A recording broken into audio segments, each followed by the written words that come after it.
오늘의 큐티 말씀은 사도행전 13장 32절부터 52절입니다. 제목, 반대하는 유대인들, 환영하는 이방인들. 먼저 앞뒤 문맥을 살펴보겠습니다. 바나바와 바울은 구부로 키프로스 섬에서 전도 여행을 마치고 밤빌리아에 있는 버가에 도착합니다. 그런데 수행으로 동행하였던 마가 요한이 그만 중도에 포기하고 예루살렘으로 돌아가 버렸습니다.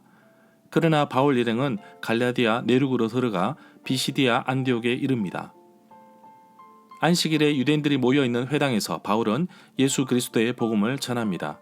유대인들에게 익숙한 구약 성경을 통해서 설교를 하는데 구약 성경이 바로 예수님에 관하여 말하고 있음을 차근차근 설명하면서 도전하고 있습니다.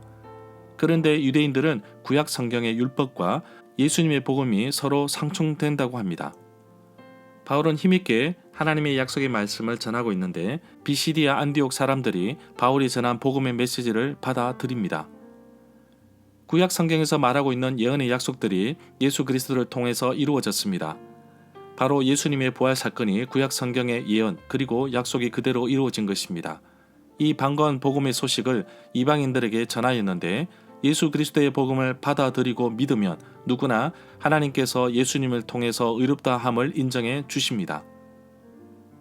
바울은 계속해서 구약 성경을 인용해 가면서 예수님에 대하여 꾸준히 복음을 전달하였습니다. 바울과 바나바가 회당에서 나아갈 때 다음 안식일에도 설교를 해달라고 부탁을 받았습니다. 모임이 끝난 뒤에 많은 유대인들과 유대교 개종한 사람들이 바울과 바나바를 따랐습니다. 바울과 바나바가 전한 복음을 듣고 유대인들이 복음에 대해 관심을 쏟자 유대 지도자들은 직접 바울과 바나바에게 위협을 가합니다. 유대인들은 복음에 대해서 거부합니다. 바울은 이번 기회를 통해 이방인들에게 복음을 전하기 시작합니다. 유대인들과 달리 이방인은 바울이 전한 복음을 환영하고 받아들입니다. 그래서 바울은 미련 없이 이방인들에게 본격적으로 예수 그리스도의 복음을 전하기 시작합니다. 문단을 나눠보겠습니다. 32절부터 39절은 예언의 성취, 40절부터 43절은 창종에 대한 경고, 44절부터 49절은 유대인은 반대하고 이방인은 환영하고, 50절부터 52절은 박해를 받으면서 복음을 전하다. 32절에 보면 바울은 아브라함과 그의 자손에게 말씀하신 약속이 바로 예수님의 부활을 통해 성취된 것이라고 하였습니다. 33절에 보면 바울은 시편 둘째 편, 시편 2편의 말씀을 인용하였습니다. 이스라엘의 하나님께서 백성들을 돌보시고 속량하시며 백성들을 위하여 구원의 뿔을 그의 종 다윗의 집에서 일으켰었습니다. 바로 예수님을 두고 말하는 것입니다. 언약의 약속이 이루어진 것을 시편 2편 7절에서 그 말씀을 인용하고 있습니다. 내가 여호와의 명령을 전하노라. 여호와께서 내게 이르시되 너는 내 아들이라. 오늘 내가 너를 낳았도다. 시편 2편 7절 말씀입니다. 34절에 보면 인용된 구약 성경은 이사야 55장 3절 말씀입니다. 너희는 귀를 기울이고 내게로 나와 들으라. 그리하면 너희의 영혼이 살리라. 내가 너희를 위하여 영원한 언약을 맺으리니 곧 다윗에게 허락한 확실한 은혜니라. 바울은 로마서 6장 8절부터 9절에서 만일 우리가 그리스도와 함께 죽었으면 또한 그와 함께 살아날 줄 믿는다고 고백하고 있습니다. 이것은 그리스도께서 죽은 자 가운데서 살아나셨으며 다시 죽지 아니하고 사망이 다시 그를 주장하지 못할 것을 안다고 말하고 있습니다. 35절에 보면 바울은 또 다른 시편을 인용하는데 시편 16편 10절 말씀입니다. 하나님께서 예수 그리스도를 일으켜 부활시키심으로 다윗에게 약속하신 통치 언약을 성취하셨습니다. 이는 주께서 내 영혼을 서울에 버리지 아니하시며 주의 거룩한 자를 멸망시키지 않으실 것임이니이다. 시편 16편 10절 말씀입니다. 이 구절의 말씀은 베드로전서 2장 27절에서도 인용되었습니다. 앞서 언급된 이사야 55장 3절과 시편 16편 10절 말씀은 예수님을 정언하는 중요한 구절로 쓰입니다. 36절에 보면 바울이 앞서 22절에서 말한 것과 같이 다윗을 왕으로 세우시고 말씀하시기를 내가 이새의 아들 다윗을 만나니 내 마음에 맞는 사람이라 내 뜻을 다 이루리라 라고 하셨습니다. 다윗은 죽어서 조상들에게 묻혔기 때문에 약속하신 언약이 다윗 개인에게는 성취되지 못하였습니다. 그러나 부활하신 예수님을 통하여 성취되었습니다. 37절에 보면 바울은 하나님께서 살리신 분은 썩지 않으셨다고 하였는데 하나님께서 죽은 사람들 가운데 예수 그리스도를 살리셨기 때문입니다. 38절에 보면 바울이 회당에 모여있는 형제들에게 알려드리고 싶은 것은 바로 이 예수로 말미암아 여러분에게 제 용서의 복음이 선포된다는 것입니다. 39절에 보면 사람이 의롭게 되는 것은 율법의 행위로 말미암은 것이 아니요 오직 예수 그리스도를 믿음으로 말미암습니다. 그래서 우리도 예수 그리스도를 믿는데 이것은 우리가 율법의 행위로서가 아니라 그리스도를 믿음으로써 의롭다함을 얻으려 함입니다.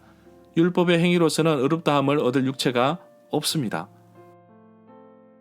42절에 보면 바울과 바나바가 회당에서 나아갈 때 사람들이 다음 안식일에도 이런 말씀을 더 해달라고 부탁을 하였습니다. 43절에 보면 모임이 끝나고 나서 사람들이 흩어진 뒤에도 유대인과 유대교로 개종한 사람들이 바울과 바나바를 많이 따랐습니다. 바울과 바나바는 그들에게 이야기를 나누면서 항상 하나님의 은혜 가운데 머물러 있으라고 권면하였습니다. 44절에 보면 그 다음 안식일에는 그 도시에 사는 사람들이 거의 다 하나님의 말씀을 들으려고 모여들었습니다. 16절과 26절에 언급된 하나님을 경외하는 사람들 뿐만 아니라 그 외 사람들도 모였다는 것입니다. 하나님을 경외하는 사람들은 유대교의 회당 예배에 참석하고 모세 율법을 부분적으로 지키는 이방인들을 말합니다. 이 사람들은 유대교에 들어온 사람들과 구별되는 사람입니다. 45절에 보면 유대인들이 시기하고 비방하고 반박한 이유는 바로 바울이 전한 복음의 메시지 때문에 유대교의 정체성을 잃지 않을까 하는 염려일 것으로 봅니다. 46절에 보면 바울 일행은 우선 가는 곳마다 회당에 들러서 유대인들에게 복음을 전하였습니다. 수리아 안디옥에서 출발하여 배를 타고 구브로 섬에 도착하였을 때에도 유대인의 여러 회당에서 하나님의 말씀을 전했습니다. 그리고 구브로 섬에서 배를 타고 나와서 지금 있는 비시디아 안디옥에서도 안식일에 회당에 들어가서 하나님 말씀을 전했습니다. 바울은 고린도에서도 동일한 말을 하게 되는데 안식일마다 회당에서 강론하고 유대인과 헬라인에게 권면하였습니다. 바울이 유대인에게 예수는 그리스도라 밝히 정언하였지만 유대인들은 대적하며 비방하였습니다. 바울은 옷을 털며 너희 피가 너희 머리로 돌아갈 것이요 나는 깨끗하니라. 이후에는 이방인에게로 가리라 하고 자리를 옮깁니다.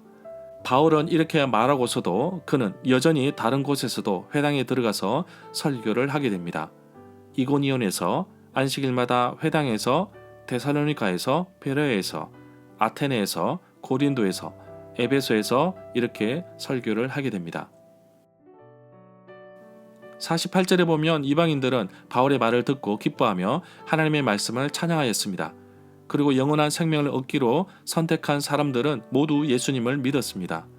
유대인들은 시기하고 비방하고 반박하였지만 이방인들은 하나님의 말씀을 찬양하는 것으로 응답합니다. 50절에 보면 유대인들이 경건한 귀부인들을 부추겼던 이유는 부인들이 남편과 자녀들에게 영향력을 줄 수 있을 것으로 보았는데 남편과 자녀들 역시 도시에서 영향력을 끼치는 위치에 있었던 것으로 봅니다. 결국 귀부인들을 선동하여 선교사들을 도시 밖으로 내쫓습니다. 51절에 보면 발의 먼지를 떨어버린다는 행동은 분리를 상징합니다. 너와 나는 상관없다는 뜻으로 이해할 수 있습니다. 예수님도 12 제자에게 전도를 보내시면서 누구든지 너희를 영접하지 아니하거든 그 성을 떠날 때에 너희 발에서 먼지를 떨어버려 그들에게 전거를 삼으라고 누가복음 9장 5절에 말씀하셨습니다. 또한 70인 제자들을 보내실 때에도 말씀하셨는데 누가복음 10장 10절부터 11절에서는 심판을 선고하는 행동으로 비춰집니다. 절마다 상세한 설명과 구절 해석, 핵심 내용과 중심 줄거리는 네이버 블로그에 올려져 있습니다. 내게 주시는 교훈입니다. 바울이 열정적으로 쏟아내는 복음의 메시지를 통해 적지 않은 사람들이 예수님을 알게 되었고 말씀을 받아들여 다음 안식일에도 설교를 해달라고 부탁하는 모습을 보게 됩니다. 오늘날에도 복음을 들어야 하는 사람들이 많습니다. 그러나 유대인들이 거절하였던 것처럼 전도의 현장에서도 거절하는 분들이 참으로 많습니다. 예수님으로 말미암는 죄 용서의 복음이 우리가 사는 주변 지역 구석구석에 전해지기를 원합니다. 믿는 사람은 누구나 예수 그리스도를 통하여 의롭다함을 얻을 수 있음을 바울이 전한 것처럼 담대하게 전하기를 원합니다. 하나님의 약속의 말씀이 예수님을 통하여 이루어졌습니다. 이것을 알리는 것이 증인인데 제자들을 통하여 사도들을 통하여 전달되어 왔습니다. 복음은 우리가 다른 사람에게 줄 수 있는 최고의 선물입니다. 이제 그 언약의 약속이 나를 통해 이루어가고 전달해지기를 원합니다. 나를 사용하여 주옵소서. 내가 있는 이곳에서 담대하게 예수 그리스도를 소개하고 전하는 사명을 잘 감당하기를 원합니다. 이방인들이 복음을 환영하고 받아들인 것이 뜻밖의 열매이지만 예수님께서 바울에게 주신 사명을 발견하는 시간이었습니다. 길거리에서나 공원 같은 곳에서 전도하다 보면 의외로 거절을 당하는 경우가 많습니다. 물론 바나바와 바울처럼 도시에서 쫓겨나지는 않지만 점점 복음을 전하기 어려운 시대가 오고 있습니다. 일부 대학에서는 전도할 때 거부할 수 있는 종교 거부 카드도 등장했습니다. 앞으로는 전도하기가 상당히 어려울 것 같습니다. 그렇지만 바울이 그랬듯이 동족인 유대인들을 끝까지 포기하지 않는 모습을 봅니다. 내가 아는 사람, 이웃, 친구들에게는 꼭 복음을 전하고 싶습니다. 노방 전도를 하다가 계속 연급 후 거절을 당하면 참으로 마음이 무겁습니다. 그때 외치는 구호가 있습니다. 성공적인 전도는 성령님의 능력 안에서 예수 그리스도를 전하고 그 결과는 하나님께 맡기는 것이다. 전도는 내가 하는 것이지만 동시에 하나님께서 하시는 것입니다. 그래서 그 결과를 하나님께 맡기고 내게 주어진 역할을 성실히 잘 수행하면 됩니다. 복음을 거절했는데 거절했다고 해서 낙심하지 마십시오.